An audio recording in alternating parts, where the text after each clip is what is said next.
TMC पार्षद अशोक रुद्रा द्वारा cell ISP के सेफ्टी डिपार्टमेंट कार्यालय में घुसकर बैठक के दौरान हिंदी भाषी कर्मचारी को धमकाने के आरोपों ने आसनसोल बर्नपुर की राजनीति में भूचाल ला दिया है। अशोक रुद्र ने स्वयं कहा कि वे अपने एक और पार्षद साथी के साथ सेल आईएसपी सेफ्टी डिपार्टमेंट में गए थे और उन्होंने वहां पर साफ शब्दों में कहा कि जो लोग यहां पर पहले से काम कर रहे हैं वह उनके रोजगार को नुकसान नहीं पहुंचाना चाहते, लेकिन यहां पर सेल आईएसपी में अगर किसी को नियुक्ति देनी है तो स्थानीय युवाओं को प्राथमिकता देनी होगी। इसके अलावा उन्होंने इस संबंध में अपनी बातें रखी। हालांकि इस बारे में भारतीय जनता पार्टी के आसनसोल दक्षिण की विधायक अग्निमित्रा पॉल से बात करने पर उन्होंने कहा कि जो गलती ममता बनर्जी के नेतृत्व में टीएमसी ने सिंगूर में टाटा कंपनी को भगा कर की थी, एक बार फिर सेल आईएसपी के साथ वही किया जा रहा है। इसके साथ ही उन्होंने भी अपनी बातों को रखा।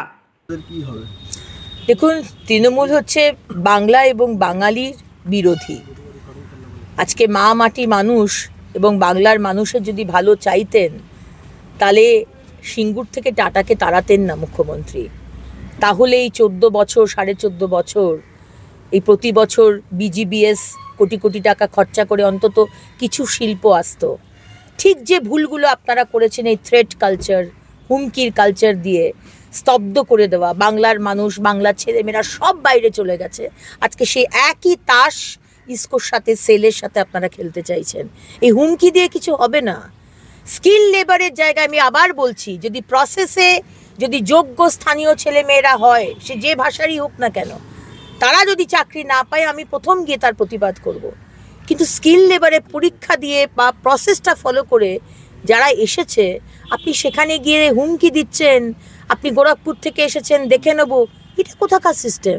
আপনি কি আবার এই সেলের যে হাজার হাজার কোটি টাকার যে ইনভেস্টমেন্ট হয়েছে মডার্নাইজেশনের জন্য সারা পশ্চিমবঙ্গে হাইয়েস্ট ইনভেস্টমেন্ট মাননীয় প্রধানমন্ত্রী আজকে ইসকোকে দিয়েছেন, আপনি কি আবার এটাকে ওই সিঙ্গুরের টাটা সিঙ্গুরের মতো করতে চাইছেন? আমরা কিন্তু এর শেষ দেখে ছাড়বো। আমরা কিন্তু সেলকে সিঙ্গুর হতে দেব না, টাটা হতে দেব না। বলুন নিয়ে আসছে এবং আমি এবং আমার সাথে আরেকজন পৌরপিতা ছিলেন, আমরা ঢুকে আমরা জিজ্ঞেস করি কে কোথা থেকে, তখন দেখি সত্যিই বিভিন্ন রাজ্য থেকে আছে এবং কয়েকজন আরও ছিল যারা আমাদেরকে দেখে বেরিয়ে যায় এবং আমরা দেখি গোরখপুর, ইউপির গোরখপুরের, বিহারের, আরও আমরা এখানে তো দেখছি আইটিআইও হয়েছিল, আইটিআই প্রশিক্ষণপ্রাপ্তদের, সেখানেও আপনার আসাম, দিল্লি, মধ্যপ্রদেশ এত দূর থেকে এনেছিল আপনার। তো আমাদের যেটা বক্তব্য হচ্ছে যে যেখানে এই ধরনের কাজ করতে ইচ্ছুক যুবক যুবতীরা আমাদের এলাকাতেই আছে, তো তাদিকে বঞ্চিত করে বারবার আমরা বলছি কেন একাংশ ঠিকাদারদের একটা অংশ আর এই ম্যানেজমেন্টের একটা অংশ বারবার বাইরে থেকে লোকজন নিয়ে আসছে। এবার এটা নিয়ে আমরা একদম ফিজিক্যালি আন্দোলন আমরা শুরু করেছি। এবার সময় চলে এসেছে, এবার কিন্তু আমরা ইসকোর গেট জাম করব বাইরে থেকে। আপনাকে বলতে দেখা গেল কি বাইরের রাজ্যের লোককে কাজ করতে দেব না। একদম ঠিক বলেছি। বাঙালি অস্মিতার প্রভাব না, বাঙালি অস্মিতা তো আছেই। আমরা কি বলছি, আগে লোকাল লোক দিকে নাও, লোকাল স্থানীয় বেকার যুবক যুবতী আছে, তাদিকে বঞ্চিত করে যদি आसनसोल से बीजू मंडल की रिपोर्ट, पीवीटीवी न्यूज।